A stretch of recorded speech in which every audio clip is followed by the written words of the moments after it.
storytellers and readers. Welcome to another episode of I'll Read That, the show where your stories get heard. Whether you're an unpublished author, a self published independent, or just someone who has an awesome story to tell, this is your space to shine.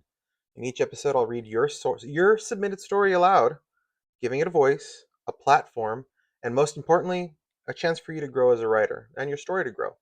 You'll get feedback from fellow writers in the comments, readers, and other creatives to help you sharpen your craft and take your storytelling to the next level. So, if you've been waiting for someone to read your story, now you found the place. Submit your story, get heard, and let's grow together. Don't forget, like, comment, and subscribe. And if you got something worth sharing, you already know. So, we are continuing our epic space saga that's set up on Earth in Thassodar Jax, Galactic Ranger. We are in chapter 15. Species log. Human Jax Earth, 21011. Another human characteristic that even their own anthropologists have written on is their hubris or pride. Many humans have a level of pride, of self-value that rivals legends. Others are distinctly lacking in it. While there is a wide variance in their level of pride as a species, it can truly be said that they are a proud one. For some time, the prevailing theory of their science was that their world was the literal center of the universe, and that all the stars revolved around it. As a species, they put themselves above other species on the planet. They build monuments to their personal glory. This pride in some of their legends is revealed. This pride in some of their legends is reviled. In their mythologies, they cautioned against it, and yet, in the next breath, it is encouraged in their young. Human pride will take far more study to be fully understood.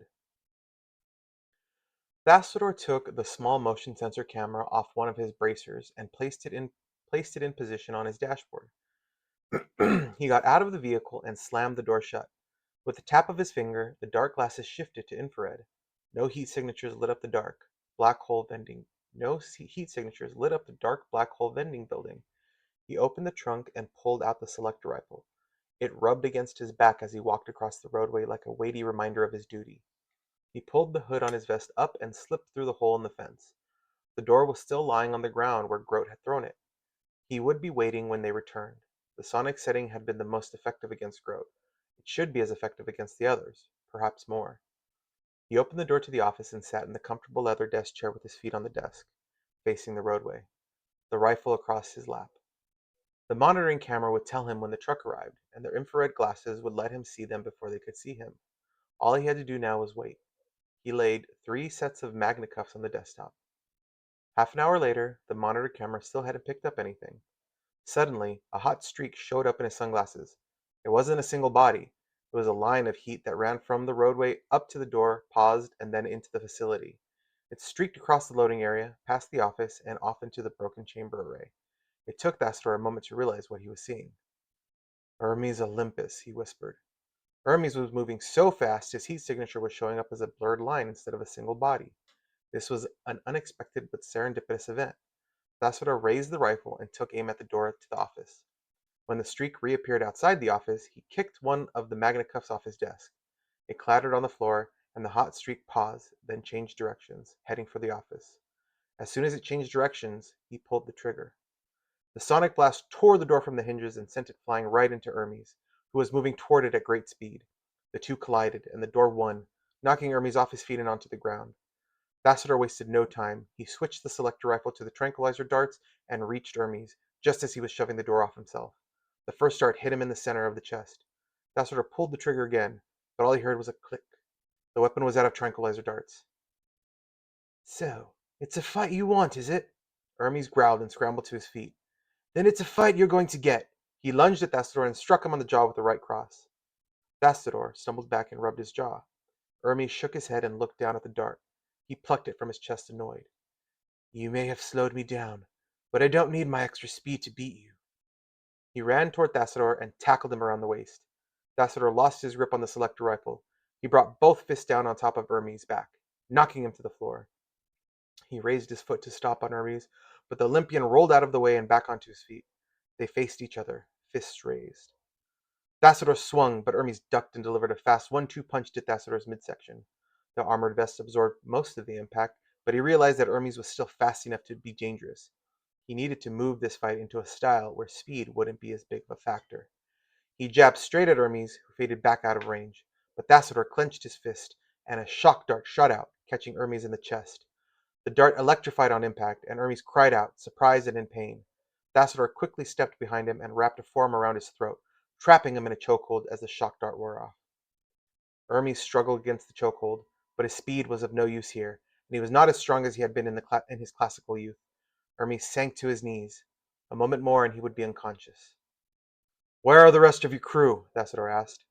"Right in front of you." "Right in front of you," a voice responded suddenly. Thassodar was knocked backwards, dropping Hermes, who slumped to the ground, semi-conscious. Thassodar looked around, but the only heat signature was Hermes. Something swiped at him from the side and knocked him into the nearby wall. What was he fighting? He triggered the boots and leaped up onto the wall as something slapped at where he had been standing. He didn't dare stay where he was. He ran sideways along the wall a few steps, then leaped to a higher wall, which let him step to the ceiling of the office rooms. From this vantage, he scanned the floor. There's nothing there. He tapped the glasses and they switched to their normal view, just in time to see a tentacle grab at his ankle. He leaped backwards and landed on the ceiling tile. It broke as soon as it took his weight, and he went crashing down back into the office, white tile dust floating all around him as he landed on the comfortable desk chair. Jakar Dorsch was through the door before he could regain his senses. The first punch knocked him backwards, tipping over the desk chair and dumping him onto the ground. He raised a fist and shot Dorsch with a shock dart. It tagged one of his tentacles. "Ow, that hurts!" "Why didn't you show up in my heat vision?" Thassodar got to his feet. His boots would do little good in this enclosed office, but at least being on his feet would give him a fighting chance. "Because I'm cold-blooded. Why do bipeds always assume there are standards?"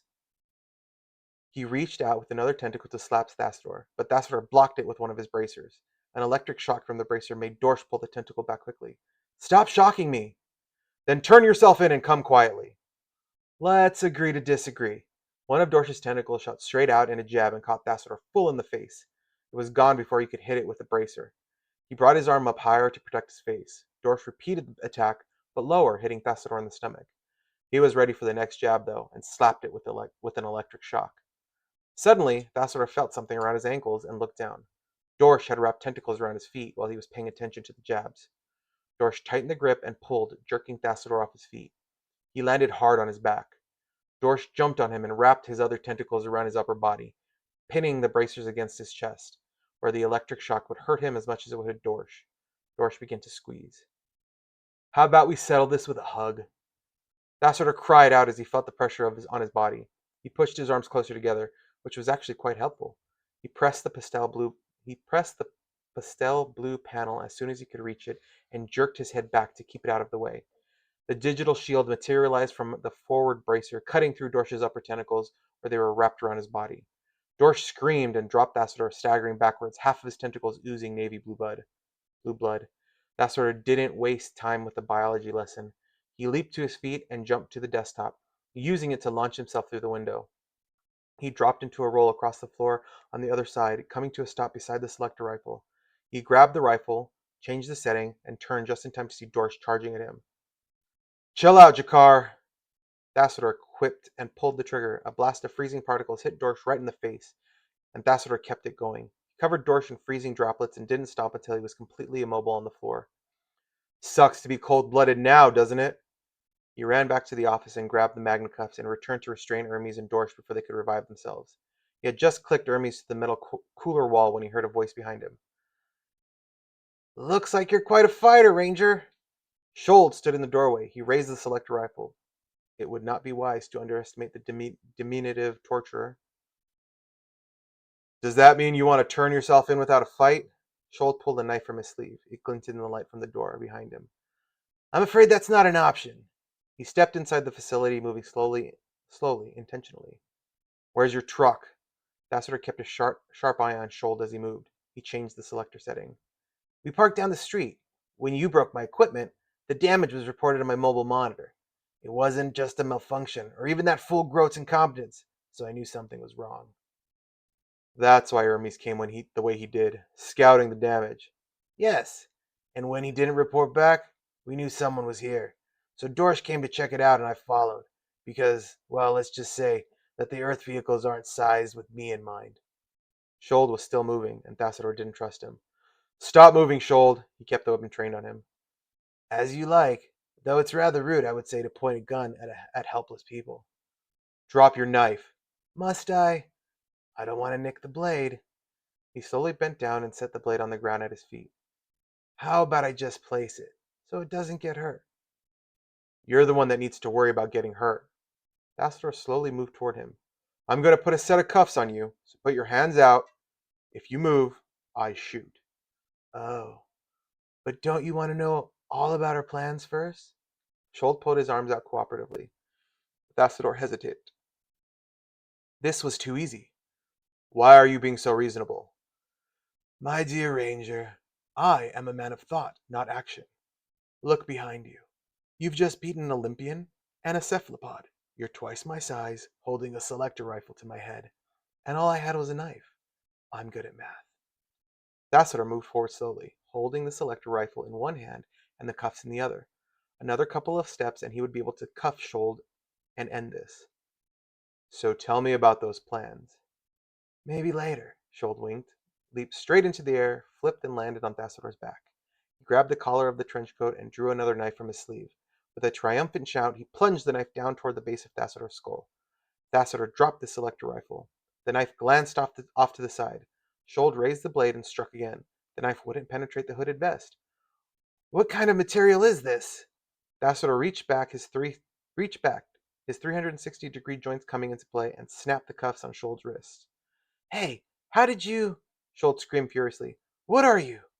Thassodar threw Shold forward against the wall and hit the magnetic trigger on the cuffs. Shold hung on the wall at eye level, his feet dangling off the ground with his arms over his head. I'm a ranger. He's a damn good one, too, a voice commanded from the door. Thassodar turned to look, but the speaker was a silhouette in the doorway. A flash of light erupted from the center of the silhouette and hit Thassodar in the chest, sending him sprawling backward. He landed on the concrete floor and groaned. His entire body felt like it was on fire. He held his arms up and saw tiny bolts of energy crackling around his skin. What was that? He moaned, struggling to sit up, the figure in the door slowly moving toward him. Pure life energy, the voice responded. Weaponized into a projectile, of course, in its natural state. It's much more comforting, as you well know, Jax. As the figure moved away from the daylight and Thassodar's eyes focused on him, he began to make out the features. Bald, heavy-set, with a bright red handlebar mustache and a black goatee. The eyes, though, got his attention. They were sparkling purple. Lomax. Hello, Jax. He stood over Thassodar, pointing his energy weapon down at him. Now, are you ready to talk about that vacation I offered you? Go to hell, Lomax, he answered weakly. Is that any way to talk to your best friend? Lomax stepped forward and kicked him in the face. Stars seemed to explode in front of his eyes as the world blacked out behind him. In the distance, he heard Lomax's voice. Load him in the truck. We're going for a ride. And that is the end of chapter 15. For those of you following along, was that expected? Did you assume that was going to happen the whole time? Or is this kind of like the new thing? If you ended chapter 14 with me, you understand what's going on. If you just come into chapter 15 or you kind of miss sections of it, that was kind of a precipice to what was going to eventually happen. So I spoke to the author about this and I told him, I think I know what's going on. And I'm so happy that this solidified my thought process. There are